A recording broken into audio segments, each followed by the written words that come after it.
I almost feel like I need to lock the chair. I need some rolling chairs. That's why I said, no, I'm going back. I'm serious, I would have said I need to lock this. If I laugh too much, I might roll away. I'm ready to go.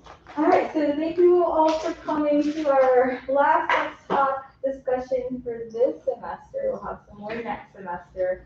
Our panelist today is Mayor Teresa Myers-Ervin.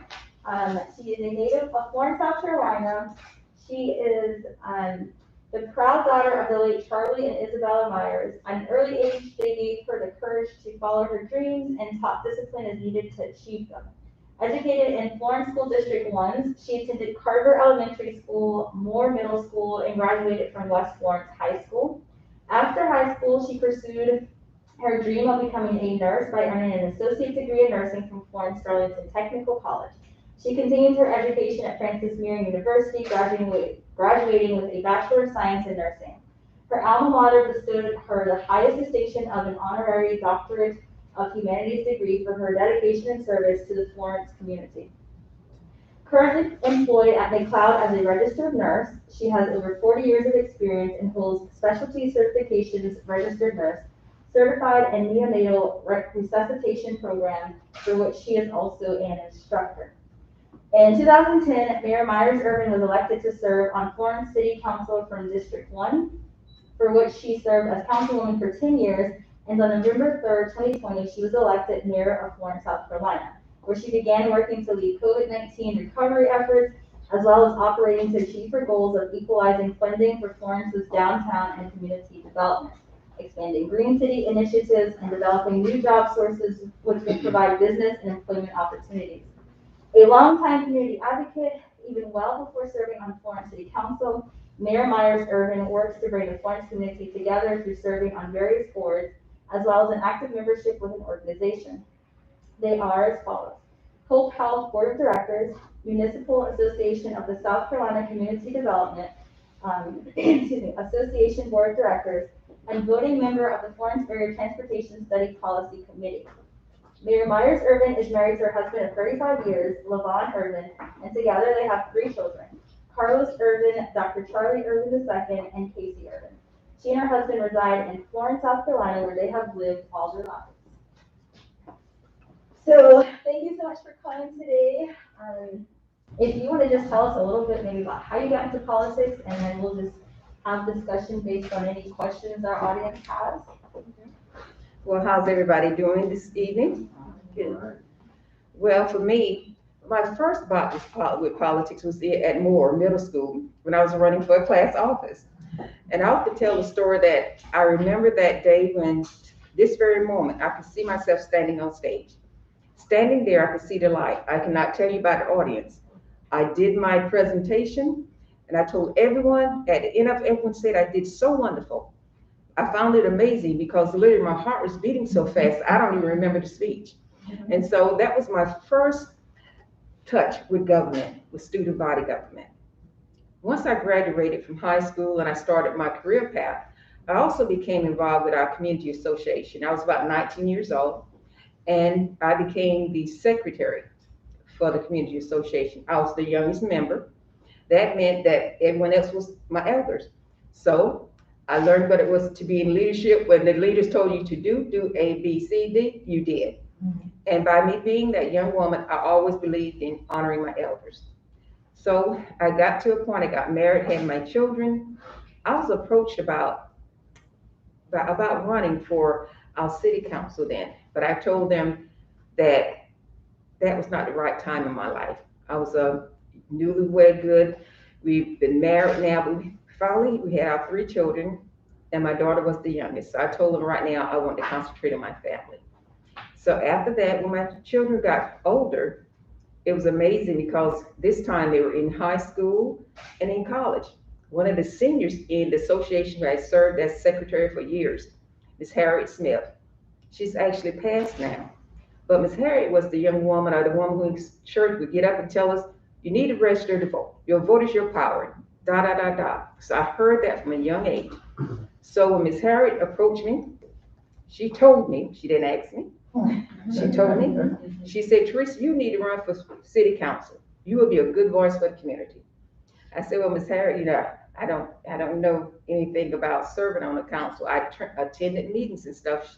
She said, that's all right. I know what to do. You will be a good council person. So I said, yes, ma'am. She was my senior. And it's from that, my seniors, they actually directed the campaign for me. One of my friends told me, said, Teresa, when it comes to a campaign director, get someone that you trust.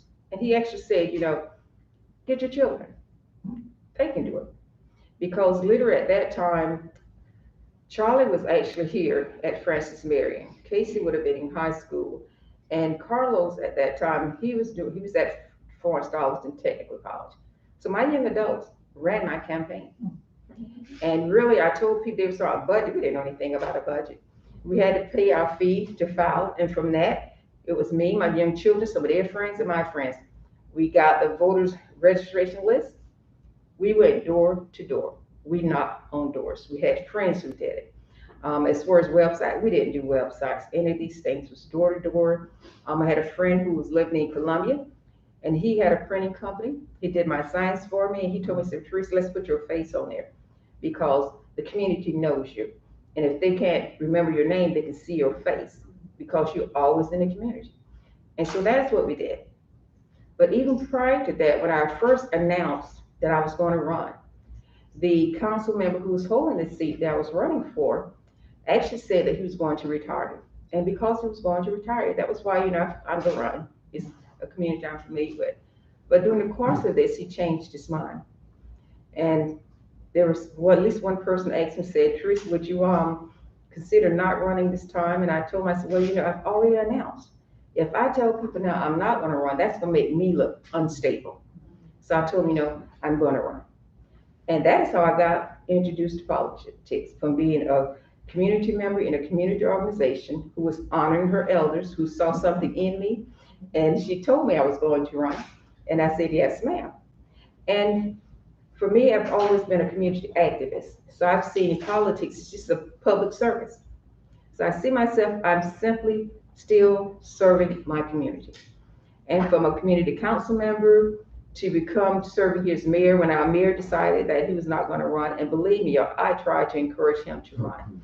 Because we had that, I came on 2010, and for 2010 up to 20, we had a great team. When we got ourselves connected network-wide, we were a force to working with. And we had an excellent city manager.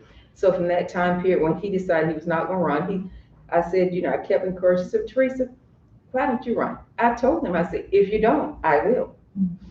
So he didn't, and I did. And so that is why I'm sitting here before you today as mayor, from being that community servant, that YWA, which is a missionary worker, as well as a Girl Scout. So I've had a history of service, and that service also includes being a nurse. And I truly believe when you serve in the healthcare industry, especially as a nurse, you learn to work with people, difficult people, people who are not difficult. You learn to see people from different gamut of life, and you learn not to judge. Just learn that people are people in different circumstances with different needs. And that is how I serve in my political role as a public servant. And that's literally how I got involved in politics. And so for me, I just see this deal as just public service, trying to do something good while I'm here. And that's my story. Does anyone have any questions? Anybody want to kick us off? Yes, ma'am. How do you feel about Black people who say, I'm not going to vote, and don't take advantage? One of my first things I remember in school writing about was Martin Luther King and the Civil Rights Movement. So for me, if you do not choose to vote, that means you choose to whatever happens, it's all right with you. And I was once told that if you don't vote, don't complain. Because your vote is your power, your vote is your opportunity to create change. So if you're not going to vote, there's no communication needed. Because you just said, I'm not voting, so I'm not involved, do whatever you want to do. And that is my feeling on that. So if you don't vote, hey, accept what comes and let it go. Because that's what you're saying you're going to do.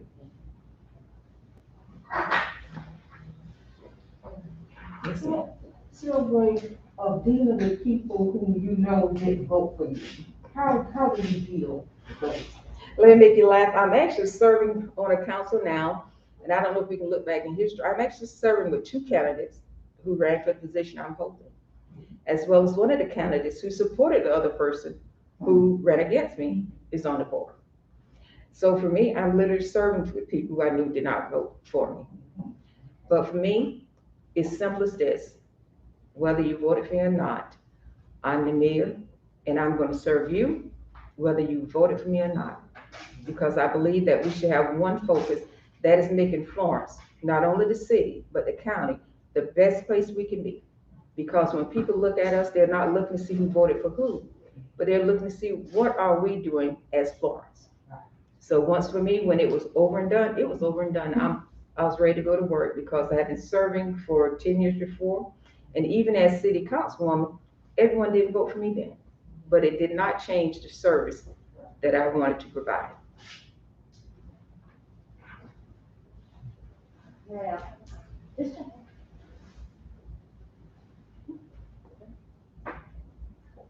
Yes, sir. As far as the political structure, county council versus city council, does one carry more weight? Is one over the other? Do one answer to the other, or you're just total separate entities governing in your own way? And where do you fall in that? Okay.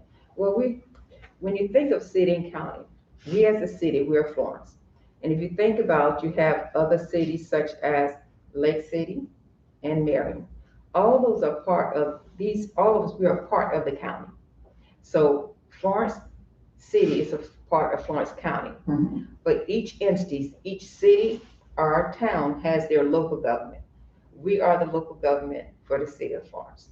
We sit in the county, so then we have a county representative who represents different areas of the county. So we're two governing bodies, but we govern separate. We each have our own authorities and rights. But we simply, all of us sit in the county, just think of it in the sense that you have your city government, your county government, then you have your state government, then you have your state, which goes into your federal. Makes sense.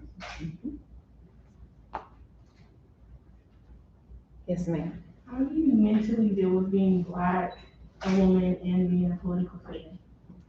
You know, I would tell, I knew I was Black all my life. I never had an issue with being Black. I love being Black. And growing up, being a young girl to a woman, I knew the challenges of a woman this world presented. And for me, I was not gonna let those challenges subdue me or even have authority over me.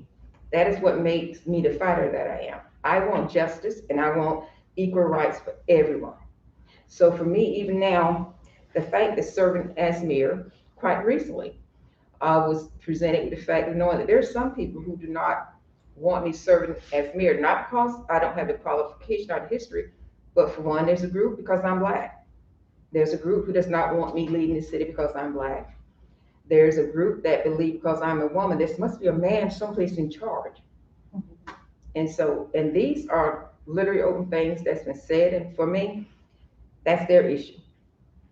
I am me. I love being me. I'm the best person at being me.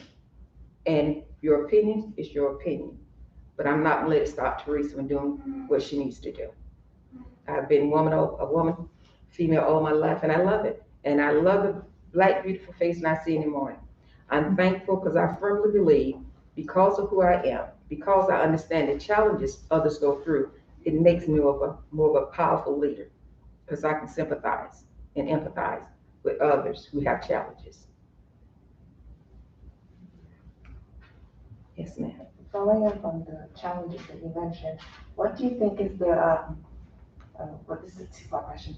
What is the most challenging thing you've had to do as mayor so far in these trying times, the past 18 months you've had with COVID? And also as a healthcare provider, you mentioned that you were a nurse beforehand. So do you have some unique perspective as because you are both the leader of the city and as also because you have the experience as a healthcare provider? What do you think is the most challenging thing that you've had to do so far in your tenure as mayor? Really, my hardest part of being mayor has been the relationship building with the present council. When you're working with a council and you work with a lot of new members, having them to understand how government operates. A lot of time when people run for office, especially the first time they've not been really involved, they don't understand. And when they're presented with the things in the structure of how things have to go, and me being that chief elected government official, having to be the chair to enforce them, that the anger they feel toward the system is the anger they project on me, because as the mayor, I have to be sure that we go into these meetings, that we do things properly and legally. So I have to deal with that, the fact that I have to enforce the rules and laws. And some don't like that or don't understand it. When it comes to the activity of being a mayor, and I've been fine with it, I served for 10 years prior to that. So that's the first portion. But as far as being a nurse, it put me in a unique situation of understanding COVID. When we started this path last year, when it first started, even before masks became mandated, when the CDC was saying that they will help, being a nurse, understanding this is a respiratory disease, I would do short little things, and I would tell people, look, if you have lungs and you can breathe and you've got blood, you could be at risk for having COVID. And COVID does not differentiate because of your race, because of your sex, or anything else. It will gladly preside in your body, gladly make you sick, and gladly kill you, just like anyone else. So that's my perspective from a nurse. I understand that. It has concerned me that some has made it political, a fight over masks, and the fact that myself being a nurse, my daughter just becoming a nurse who actually worked as a scribe in the ER prior to that, my son being a doctor, worked in the COVID unit, my new daughter-in-law, she's a nurse, and she worked in a COVID unit. And then my husband and son, they're both in public service with people. I understand what it is to have family members caring for others who won't care for themselves. And for me as a medical profession, it's disheartening, it's aggravating when I see people out here putting themselves at risk, and then they come in and they need treatment. And then some, at that point, they're now telling others, you need to get them, you should take these vaccines. That's disheartening because you don't want to see anyone in that situation. So for me as that nurse, seeing the heartache and pain that COVID causes and others making it political, it really hurts. It really, it's cannot say anger because it's painful. It is painful to watch people suffer and to have the ability to curtail this and others not take part of it. That's disheartening. And the fact that I know other Medicare providers have died. I had a cousin who was in New York who I never even got the opportunity to meet, who was a frontline worker, EMS, and he died early on from COVID, out there working, transporting. And I've had, friends who are in the medical field who've had it. I had at least two of my friends who were nurses, retired because they caught COVID, and, have that lingering effect to them. So for me, it's disheartening. It's just really disheartening. And I really wish that we would all just simply do what we need to do to get through this. And I believe if we would have tackled this early on last year, I don't believe we would have been here at this point today.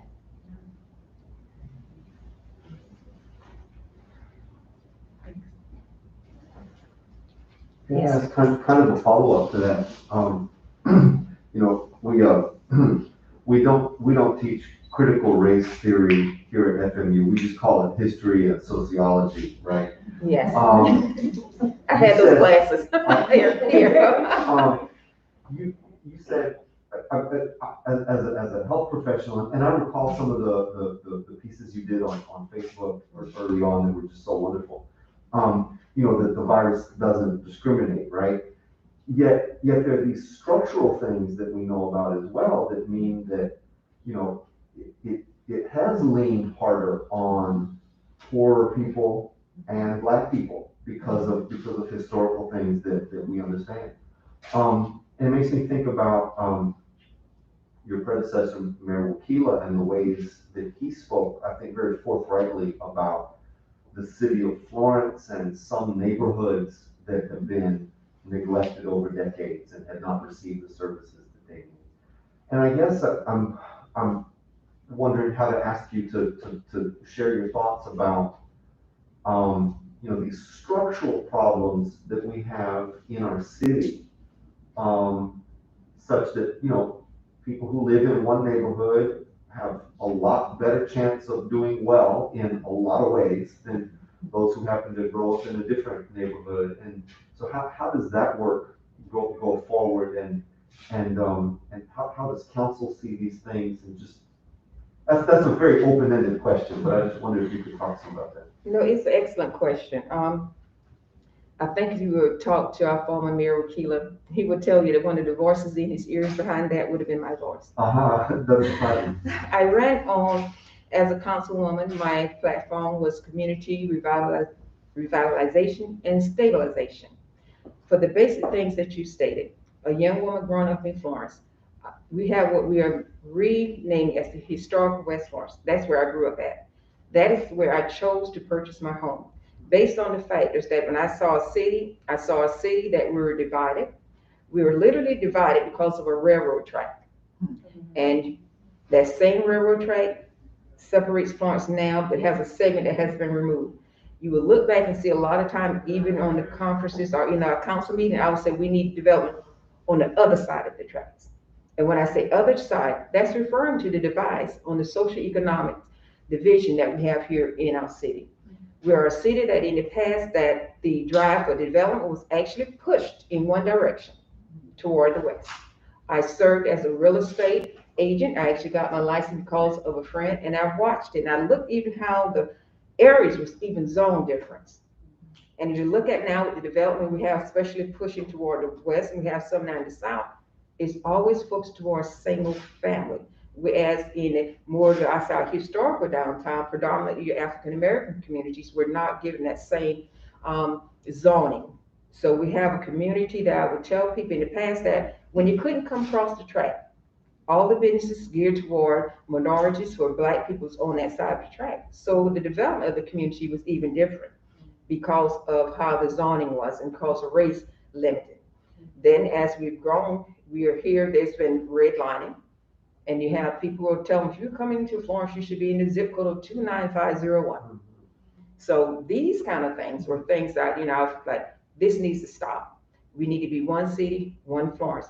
We need to be such a beautiful city that the only question we should have is which part we want to live in because it's so beautiful.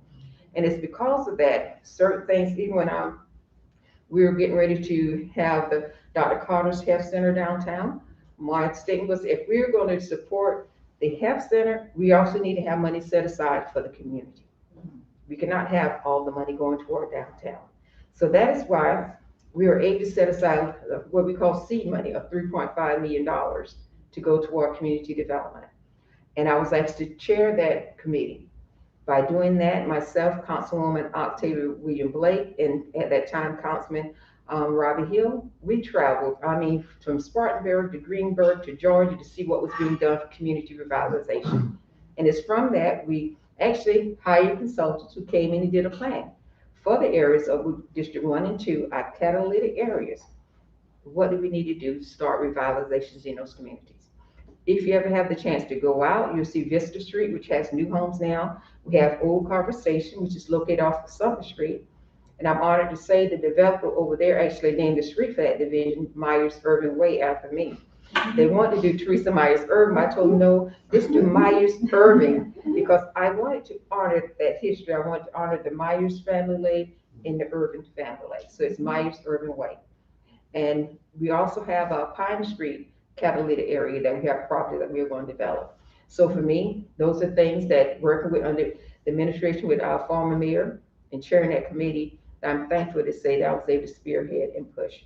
And I still will push for community development because that is the only way Florence will ever be that jewel to industry when they come here. Because industry come, but they look to see how you treat the whole of your city. They look at your city and they look at your educational system, and anyone who thinks that just because you had a leader come in and talk to you, if they don't understand, people come back to view your community when you're not with them. Because they want to see what you got to show them, but they also want to see what are you not showing. because how you treat your community and your members reflect on you as leadership. So for me, and my focus will still be with this administration, to continue to move forward with community stabilization and revitalization. And the reason why we focused on the new homes was one of the things I told them probably before I got on council and even after I got on council. If you had a choice to buy a home, would you buy a home that you had to go in there and burn wood or kerosene? Or would you go and buy a house where you can come in there and just dial your thermostat and now you can do it from your phone? Which one would you choose? You can choose that home with all the conveniences. And that is why we needed new homes to start coming up in the areas that we have not invested in before. And that is what geared our community redevelopment program. And we also have down payment assistance programs. So we're working to get new homes all throughout Florence. And I know one of the questions has not been asked was about the crime stats. And I think throughout the nation, everyone knows that the number's been going up, especially because of COVID. But one of the things here in Florence that we've had in the past was our Amir Coalition Against Juvenile Violence. From that, it transitioned to more of a focus on homeless. But what I've done as mayor is I've established the Mayor's Youth Initiative, which is a program consisting of organizations that support not only the youth, but the family. Because I firmly believe if you see a child acting out, look to see what's happening at home or in their environment. And when you can establish that, help that child, but also help that family, that is when we start making true change. We've got to take care of our families. We've got to take care of our young people and create opportunities. Once we can create those opportunities, it's going to be up to the individual to take advantage of them. But we have to create those opportunities. And so with the Mayor's Youth Initiative, which I would say Dr. Ron Murphy here from Francis Mary is involved with, we are working to do that. And that is that nursing piece of understanding community, psychology, your environment. So working at that basis to address our full care, not only our mental, but our physical and also our spiritual health and financial health. Those are all important. And by addressing these things, finding an organization to provide these services, bring them together, that is how I believe we'll make true change. Did I pretty well answer that pretty good for you there? Well, I mean, I have 10 more questions. That's excellent. Anything, because the more questions you ask, I give you an opportunity to answer. That's fine. I have a follow-up question about this. So I'm originally from Charleston, and growing up and going downtown when I was a kid is very different than going down there now. Mhm. So how do you create a situation where you revitalize areas without having gentrification and the people who have kept that area alive and established not getting pushed out? That's a good question as well. What we found, this is my present community, the original historical West Florence. The West Florence area was predominantly homeowners because it's predominantly with your African Americans. It produced your doctors, your teachers, your leadership. But as they aged, and which has happened throughout, even the District 2 area as well, that the children grew up, got education, moved away. So when the parents passed, their homes was there. If they did not, come back to take care of them, they started to decay, or they were sold in tax sales. So now our area has over 70% rental properties now. So it converted from home ownership to rental properties. When you tend to convert over from a high number of rental properties, then you have a lot of negative effects in your community. So what we've done with the community revitalization with the homes, but also the down payment assistance programs, they're geared toward what we call our catalytic areas. That if you're coming into those areas, you go through like an 8-hour training, you can qualify for up to $25,000 down payment assistance to buy a home, not for rentals, to buy. Because we need to create home ownership. So I would say the biggest important part is that individuals in the community need to take home ownership. You've got to, and there's a new thing people start pushing. Well, a lot of young people don't want to own a home. That's well, I know when I was young, I want to own. My young people want to own a home, and they're buying. So, and I think that a lot of people understand that your wealth comes in through owning your home and real estate, but that has to be taught as well. That the household need to educate that if you're going to get a home, own your home. They're not putting new real estate out here. The land that we got is the land that we have. They're not gonna let us go start filling in the ocean to expand. I don't think the laws will. So home ownership is the key to preventing gentrification. And if you own your home, that means you're there. The things what we have to watch out for is the taxation. And so that's something that I've already been in discussion with some of our staff, because my thing is when you're getting older, which such as I'm doing, so you see my grade, we can be on set incomes, and my taxes should not cause me not to be able to stay in my home. So that is the concern that I do have as a leader, is the taxation, especially on our seniors. So that's something I do want to look at, and also we'll have to talk with county council. And because when you look at our taxation, the school district has the highest tax revenue on there. And then you have the school district costs and several others, then you have the county, then you have the city. But the city, what we do with our taxes, we actually credit back right over 70% back to the homeowner. So if you're in the city, you get a tax credit back on your taxes. So we've done a lot toward trying to keep those taxes down for our citizens. But the other part is, what can we do with the other part? But that'd be mainly communication through the county and through our school district who would affect that. And that's why you see answers are usually not simple when you get in government.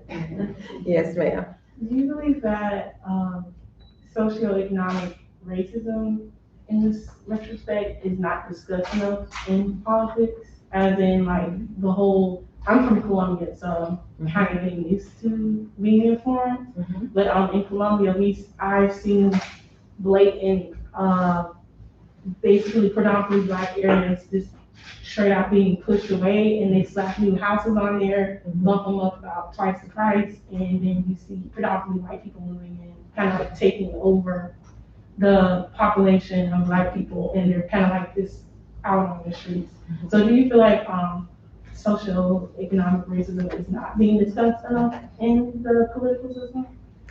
Well, if you're around me, it'll be discussed. And I think that everyone don't feel comfortable discussing socioeconomics based upon race, but it's a reality.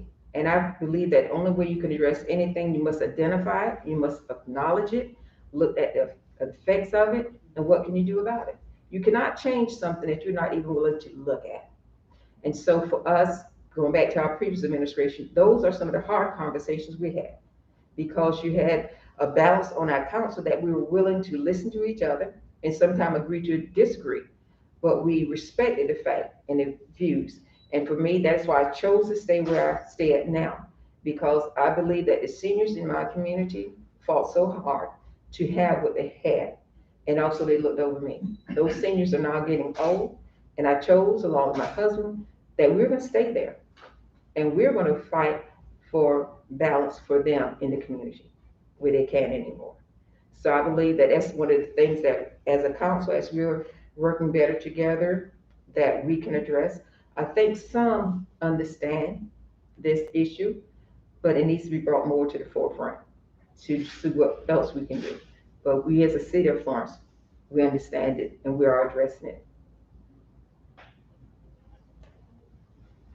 And that's one of the good things about having an African American female leadership. We get it from both areas, so we understand. Any other questions? I did. I'm sorry, I was a bit late too. I was trying to find an 8C. I figured I was on a call, and then I looked at the flyer again. You had mentioned something about District 2. What is actually District 2? Well, as a city, we're divided into 3 district areas. Okay. So we have, well, District 1. District 1 has predominantly most of your, part of your West Florence area, and also part of the North Florence area. District 2 has more of your North Florence, East Florence, part of South Florence.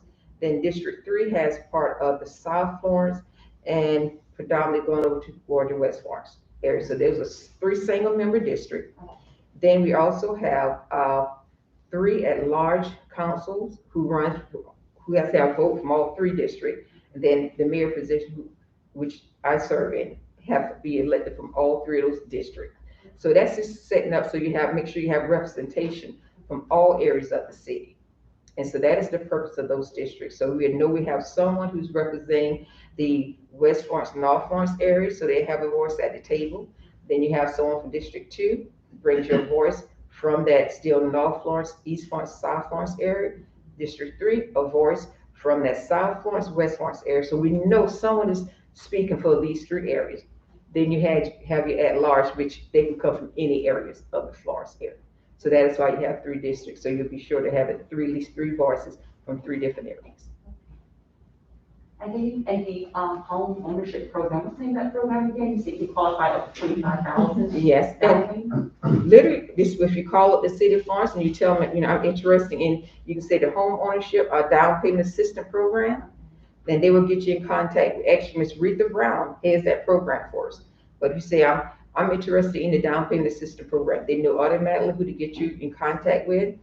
Up until, I think, last year, we had a grant that it qualified, came through from the state, that literally, if you were able to save up to $1,000, you was matched with that. And so we have different times, if there are fundings or grants available, we try to do some creative things to help promote homeownership. But that's the down payment assistance program. So my thing is, if you're looking at owning a home, call and find out, see if you qualify. And if you if you're not in the city, USDA also they have programs that will qualify you for outside of the city, and it's a good program. Yes. Just to piggyback on that one about homeowners assistance program, what if you have a home that you want to sell? Can you enter put a home in that program? How does that work? Well, the program itself, what it does is create homeowners so they understand how to buy a home, what does it entail financially. Now, if you want to sell your home, you would actually still need to either sell it as from the owner prospect or either list it with a realtor. Okay. And most of the realtors here, they're familiar with the down payment assistance program. They actually refer people there. Okay. So yes, so you list it with the realtors or you do for sale by owners. But as long as in the city of Florence and people who come through the program, they'll look at it, and if they like it, I mean, they could purchase your own as well. Okay.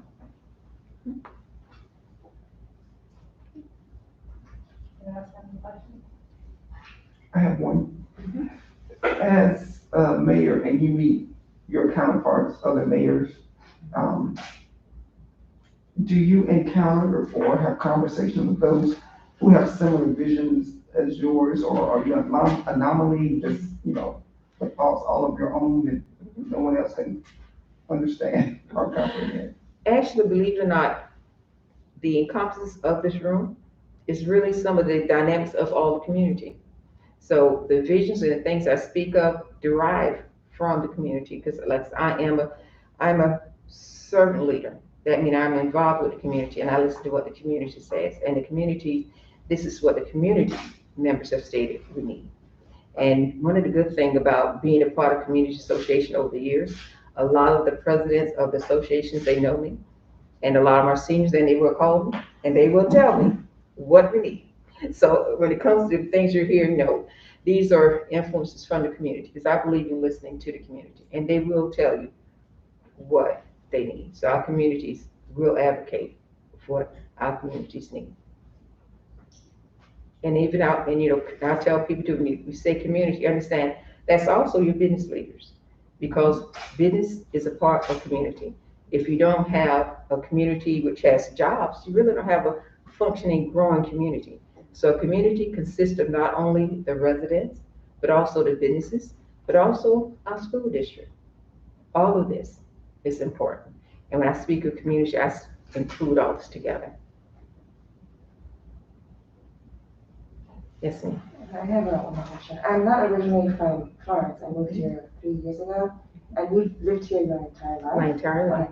And you've been a politician for the past 10 years. Right. Well, I should be 11. Okay.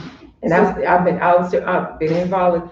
I've been involved with politics, but I still consider myself a public servant. Yeah. Because when politics for me plays a lot with the numbers and stuff like this, and being a nurse, I understand numbers, but I'm into the reality of life. I like it clear cut and to the point. So my question is, can you give me like an overview for the past 10 years, what you think has been the most significant change in Florence, whether positive or negative, and demographically, politically, education-wise, what do you think is the most significant change from 2010 to, today for Florence, the city of Florence? You know, this is gonna seem like off the wall. You're looking at it. The fact that a city elected the first African American and first female. But demographically, Florence is like half and half, isn't it? Is that right? Close to it. But we have, you know, various things when it comes into different partisan. But when our former mayors were elected, that was a young male. That was kind of like pulling back the veil some more. Then the question even before I ran was the city ready for a black mayor? Some thought that, you know, they might be able to have a black mayor, but it needed to be a man. And I've been in that mistake. And so for me to be elected, being that first black and that first female, that shows a shift in the dynamics of thinking of our city. So regardless how things go for the future, my sitting here is one of the biggest things that shows you that we've had a shift in our history. When we have a wall in our city council chamber that has all the mayors on that, and most of the time they wait till after you leave to put your picture up there. But our leadership, some of the ones they wanted to go ahead and put me there. And if you ever get a chance to walk in and you look, and I'm the abnormality sitting up there. I'm the only black and I'm the only female. So for us as a city, we're showing that we're ready to make change. We are willing to do what we talked about when it came to Dr. King. Judge a person based on their character, not because of their skin color and not because of their gender. So this is the first time in history. I hope it's not the last time. So I hope our city continue to communicate with each other and continue to look at what we need as people and as a collective community of different ethnicities, different, financial backgrounds, that we start to communicate as humans. And when we can do that and respect everyone from the point they are coming from, we will continue to be a better city. But that's what we've got to do. And my key thing is we, all of us have got to do it. And I do have an open door policy. I have several, what we call citizen roundtables who come in and we meet together and talk. And when we think about the topics we were talking about, those tables, I want to hear what they have to say. Tell us what, I asked one group who are individuals who are not from Florence. They're originally, they relocated here. And I would ask them, what is it about Florence that made you want to stay here? What is it about Florence that we can improve? What can we do better? Because those are fresh eyes who are not looking at us. So we have got to be open to new ideas and new visions. And my thing is we collect what's the best. That's best for Florence. That will help us here.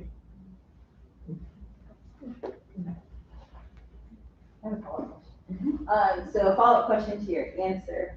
How do you think we get to a place where you are not an anomaly? So get to a place where the government of Florence reflects better the individuals of Florence, or the makeup of the individuals of the city? Okay. Key thing that was saying, if people got to vote, they've got to make their voice be heard.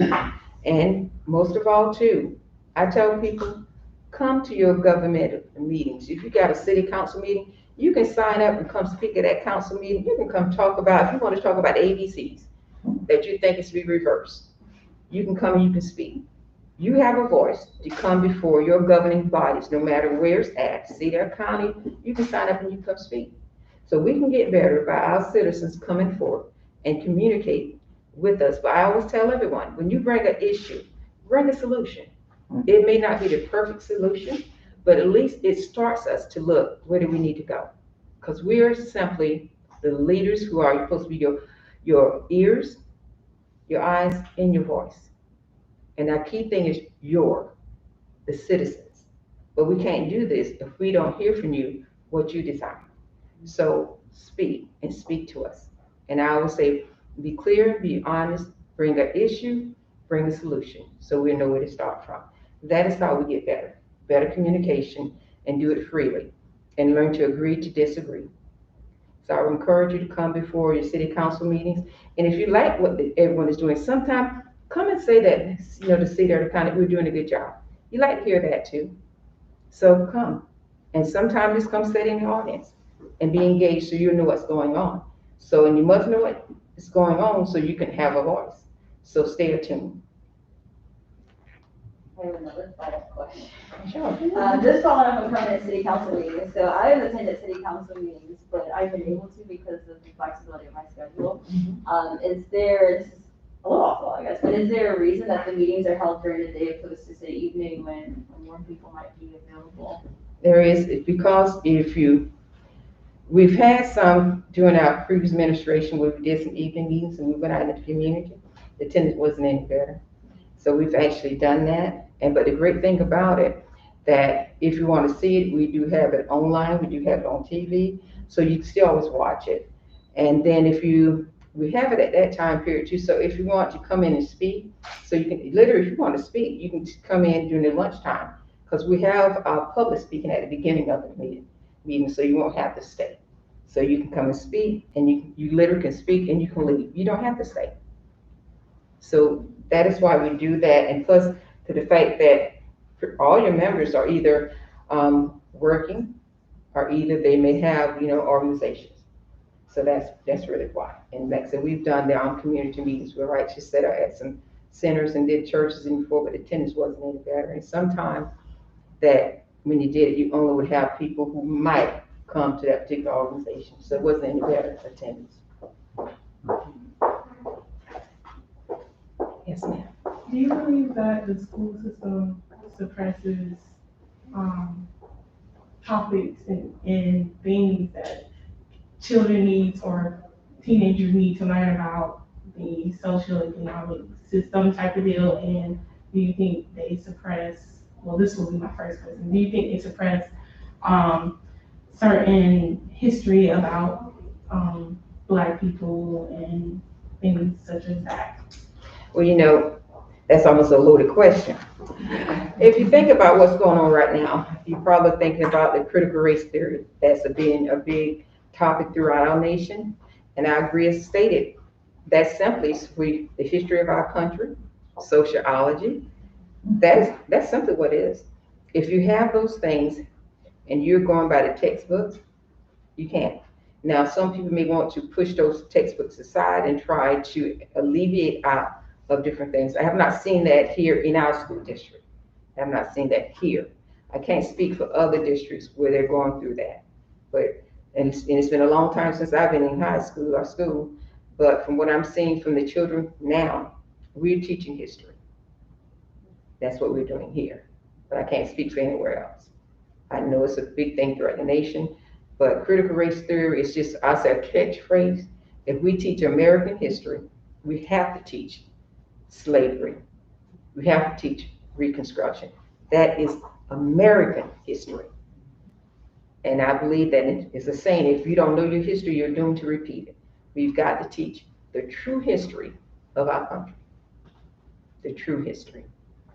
And I've not seen it suppressed here in our district.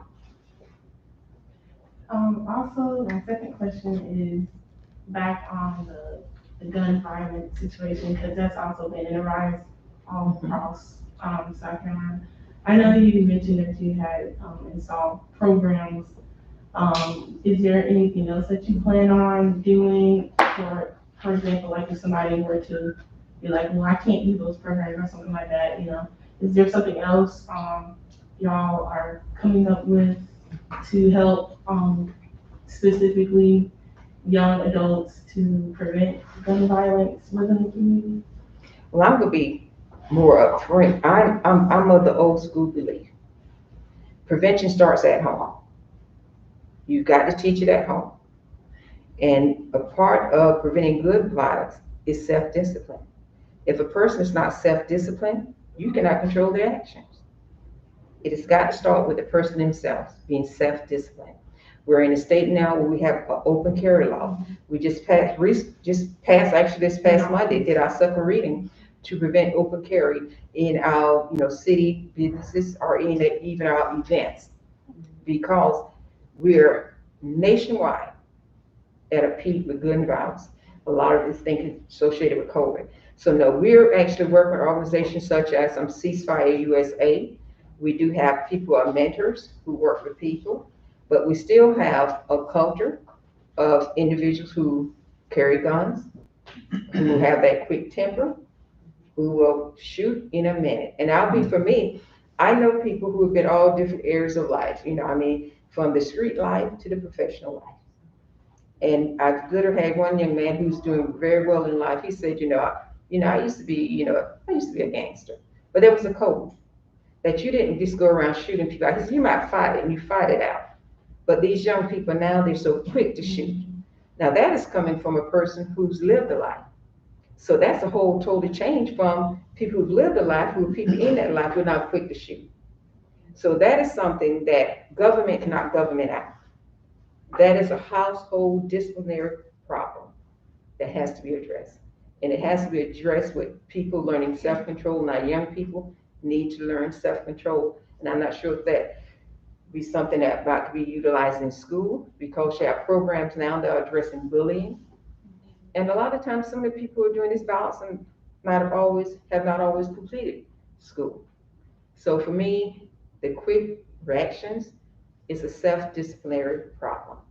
And that would be one of those things that if anyone can suggest, we're glad to listen. But as a government, we cannot govern that out. We literally cannot. That is more of a social issue involving that person and their skill set. So for anyone who wants a politician to give them a quick answer, the nurse in me, I can't give you the answer because I know it's not a true political thing that can be changed. Because you can't be there with a person when they decide I'm angry with you and I'm gonna shoot. We can't do it. And that's just the honest truth. So there's not a government answer for that.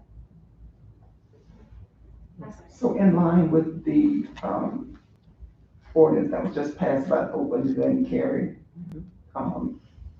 will the city do any kind of ads or press releases leading up to the festival this weekend, letting, of course, folks know that this is passed, don't come, this is a safe event, encourage people to come? Okay, it will be posted. We actually at the event, it will be posted, but varsity, we did it already Monday. It's already been in the news and it'll be on like our website. So yeah, and long and short, we've not had an issue with people coming in the fast open carry. We will have law enforcement out there. So by chance if they've not seen it, our law enforcement will let them know, you can't have that brought, in here. So we will, warn people so they have the opportunity to take their armor, their guns, whatever back from the scenes. So no. So at this point, we've done our advertisement. We will have signage, but we will have law enforcement if we see it to let them know you can't have it here.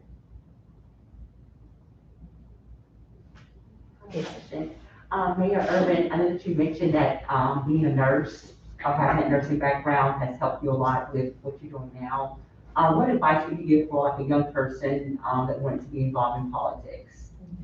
I would tell them, first of all, get involved in your community. You cannot lead where you're not willing to serve. You need to know the area that you're going to serve. So get involved. Like my history was that Girl Scout, so I was there with people. So I would tell people, get involved. If you're going to lead people, you need to like them. If you know you're not a people person, you don't like people, don't get into public service. So yeah, I would tell them, get involved with your community, learn how the community work, and in school, study your government so you understand the structure of government, how it's supposed to operate. And if you're looking to go to run for a particular office, pull that office information, what is required of that position. Know the position you're running for. So get involved with your community, learn your history, learn the government, how it operates, study the position that you want to run for, and see what the criteria are of it. So if you get elected, you won't be shocked about the things you need to do and the things you can't do. Because a lot of times people come in office thinking they can do everything in the world, but you can have, structural, ethical, legal, binding things that you have to follow. So that what I will tell you. Love your community, learn to serve it, decide that you like people, and if you like people, then you'll be ready for it. So, I didn't say you love them, at least you got to like them. And so you need to like that because you can be in a position where you should be communicating with people, and you need that. And you need to be able to communicate with any and everybody. Don't try to kind of isolate yourself because you're here to represent everybody. So learn that government, know your history, know your position, and then run. And also my other question was, I know we talked about like social economic disparities, but what are some things that the community can do to be more supportive of government? Great question. I always reflect back to my childhood. In a community, you need to know your neighbors. If you know your neighbors, help each other out. People think that when it comes to crimes and things like this, that the police is the answer. They're not. Police is a responsible service. The prevention comes with us being neighbors. If I see something that's not quite right at your house, I'll never, why are you there? I late at night, for especially for our little corner, we watch each other at home. If someone comes there, they're not there, you better believe someone's already on the porch, we're watching. How you doing? They're not there, do you need something? We need to watch out for each other, for our homes. We need to learn our neighbors. There are community nouns, but people don't even know their neighbor. So step number one, be community friendly with your neighbor. And if you see something out of order, don't put yourself in harm's way. But if you need to call an officer and say, can you have someone kind of, come through because something doesn't seem right, you can do that. That's step number one. Then when it comes to our children, if you're a parent in the area, know the people in your community. And so if your child is out there and your child is doing something they shouldn't, you'll feel comfortable with them calling. Because for me, I told people when I walked from my home to my neighbor's home on the next street, I knew not to do anything wrong because I knew if I did, I know the parents in my room, they've already called my mother before I got home. So I was a good child because I had continuous community watching. So watching each other, watching the other children. These may seem like simple things, and they truly are, but they prevent a lot of things from happening. Is when we get to the place that we allow things to happen and don't call with any kind of concern, that we allow that criminal activity to build up. I tell people, I say, I have the non-emergency police number, I have the 911, and I said, I don't mind calling in a heartbeat because that's how we protect each other in our community. And it also tells people that you're not going to do that in my community. I'm not going to let you take over. And I tell you, if you have a household, especially with young children, teenagers, know your child, what they're doing and where they're at. I think now my children appreciate the fact that me and my husband, yeah, we were like, I'll say, you locked down, where are you going, what time, da, da, da, da. But that's the part of parenting. Making sure our children do what they should be doing. I told them, if you don't take care of your child now, the criminal justice system will later. So community watch each other, know your communities. If you see something, call in, let them know. That is how we help, by controlling our environment. Then from that point, then it comes into the government with us to help revitalize and stabilize our community. See if we can help that part. That's more of a service that we can do prevention. But crime level, community has to be involved in helping and preventing that. They really do. Did I answer that question for you? You did. I guess it kind of goes back into education too, because a lot of times if kids can't read at a certain level, I'm the educator here at Florence.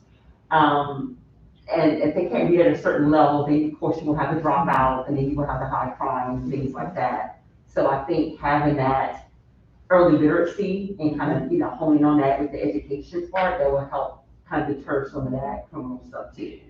And I agree with you because I know a couple of years back, there's a study showing that usually when children act out in school sometimes because they was not even on the correct reading level and they was frustrated.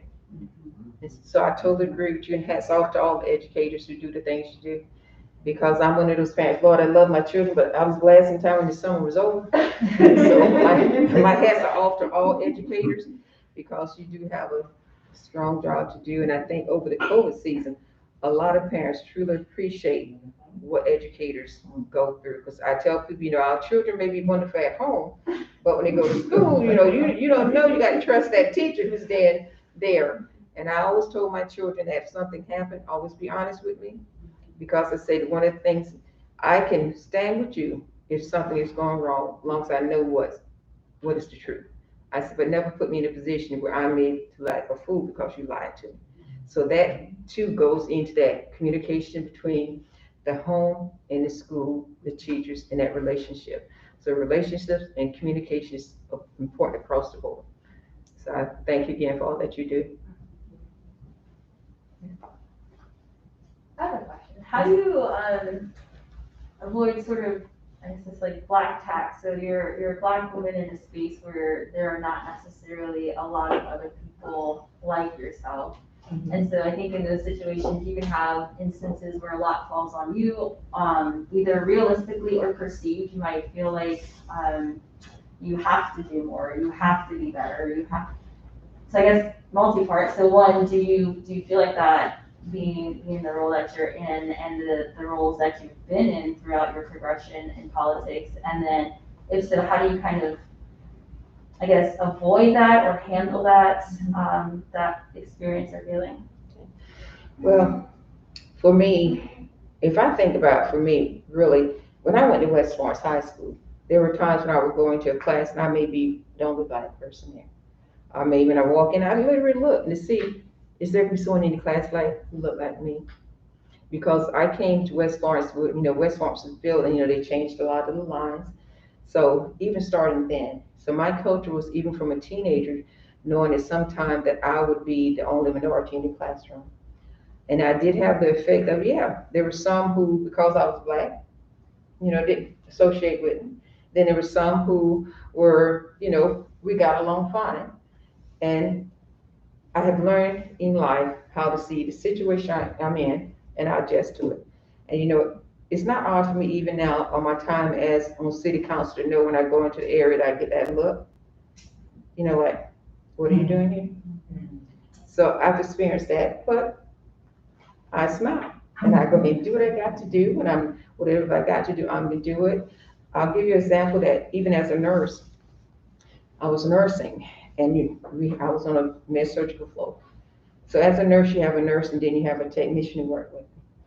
It was a senior Caucasian female. I even remember the room number. I came in, talked to her as a nurse, and the tech explained who she was, and the tech, wanted this, the samples, urine samples, and so forth like this. So I went back in, and she did a call light. I know when the tech came in there, she didn't, she wanted me to come back in because she still wanted to see me as not being a nurse, but being a tech art assistant. And she said, well, I know, she said, well, the urine that you need in the bathroom. I said, okay, I'll send your technician back in. So I said, thank you. Because she did it in a sense, because I was black and the tech worker with me was white. So even on the level of being a nurse, had not always been respected for the role that I was in. So transitioning to a government role, I see it sometime, but I'm still like, I'm gonna do what I got to do. You can like it or not, let's just proceed on with business. Because for me, it's happened early on in life. And I know it's not gonna end now just because I have this title. And even with this title, some people don't like the fact that I have this title. And that's across the line, not only for me as being a black female, I experienced it from Caucasians, but then also experienced some African Americans, but especially sometimes from African American males who do not believe in seeing a female in a position of leadership. So I get it. Oh yeah, I get it. But I press on. I do what I have to do, and sometimes it's kind of like disappointing. But I know it's going to happen. I've experienced it the majority of my life in the roles I've been in. But I just got to press. I've got to press on. I cannot let it deter me. I can't do it. And for me, even running with this campaign, it was disappointing to find out the people who I thought so much of, who when they found out I was running for this position, didn't like the fact that I was running.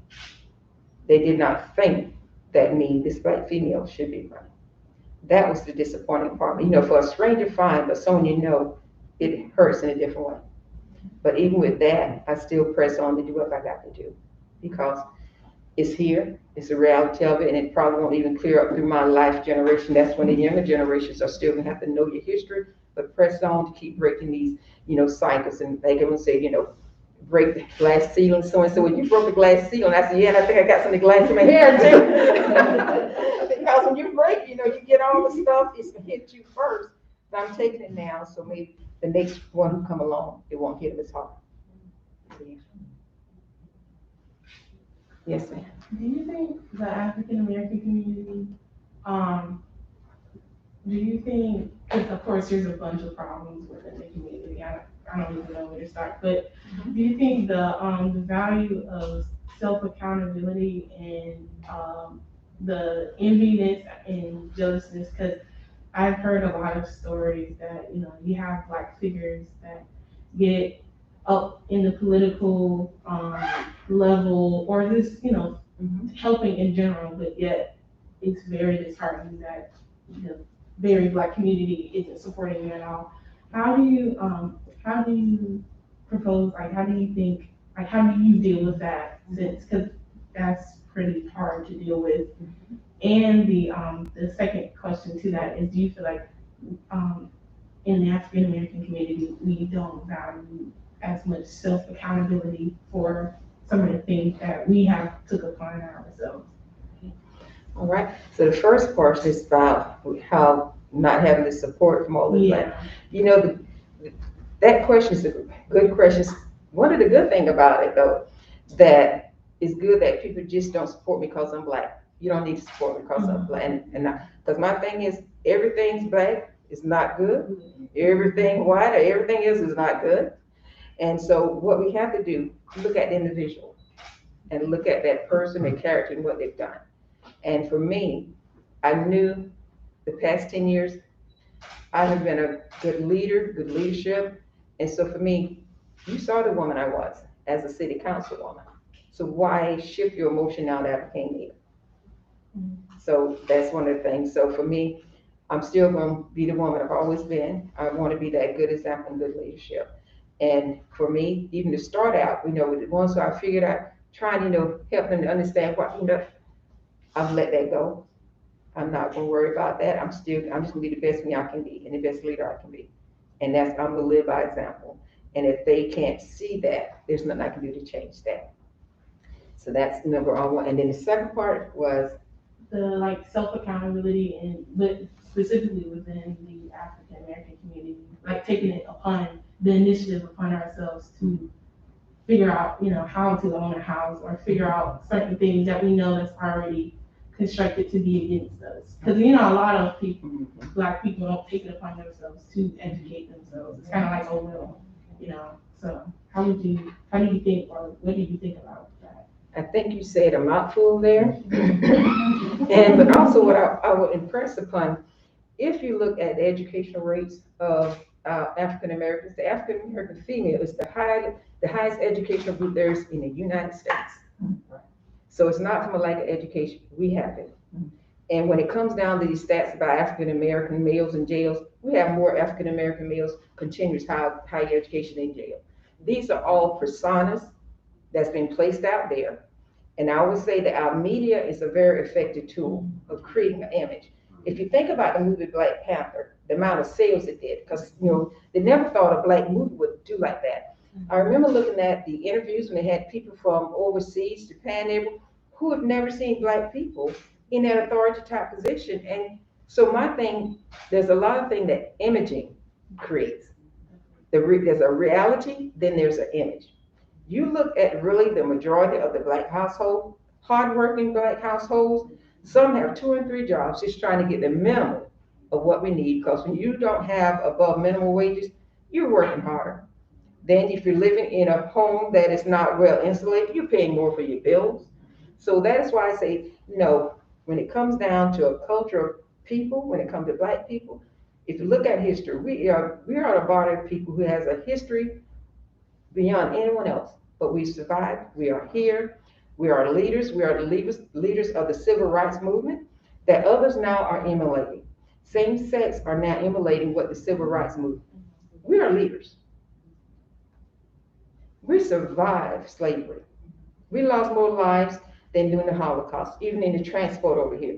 We are survivors. And so my thing is, I'm not going to focus on trying to group people because of some of the things in life that is not perfect. No race or ethnic group is. Everybody has issues. If we pull the crime stats, you'll see these kind of things. So no, I would always say, when you have people, look at their situations and you help build from there, regardless of what their ethnicity is, because everybody has some kind of an issue there. So for me, it's that we need to create our own story to be placed out there. So we as a people can be seen through the eyes of the power, survivors, and leaders that we are. So, and that was master that. And for those in the old saying, they said, each one reach one, each one teach one. So if we have someone where we know what each issue is, let's reach them, let's teach them. And that would be my answer for that. Great answer. Yes. Does anyone else have a question? I just have one more question. Like how you said, some people don't respect you in the position simply because you're Black.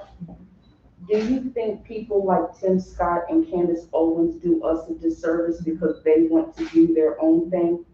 Or do you not pay attention, like, or are you just more so like, you know what? They're just them, but it will come up to them somehow, if you get what I'm saying. I get what you're saying. Okay. And you know, when I think about it, my question is we push for everyone to be viewed by their character, not by their color. So regardless of where a person is and what they're doing, we cannot expect because of their color to expect them to act a certain way. Part of having those individual rights is the right to be who you choose to be, as long as it does not infringe upon someone else's rights. And that calls us, we should respect that person, because if they're being who they are, let's believe them, because they've showed us who they are. We accept that, and if we're with them, we can support. If we don't believe, then you don't. But that should be for anyone, regardless of what their ethnicity is.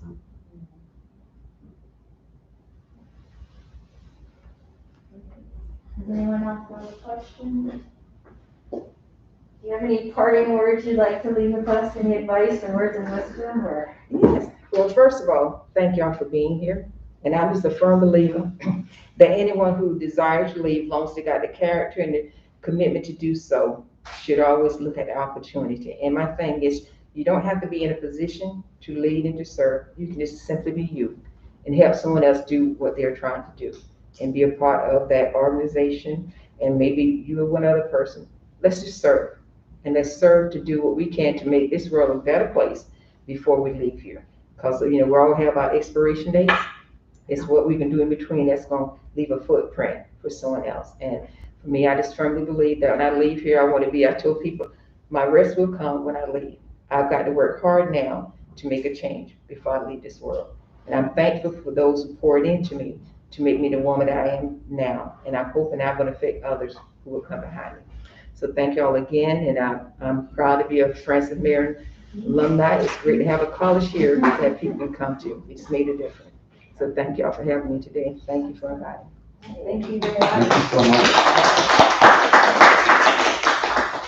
Thank all of you for coming. This is, of course, our last session this semester and our last event actually for this semester, but we will start back up with events in January, so keep your eyes posted on the calendar and the Instagram account, and the emails. Have a good evening. Thank you. This rolling chair here though.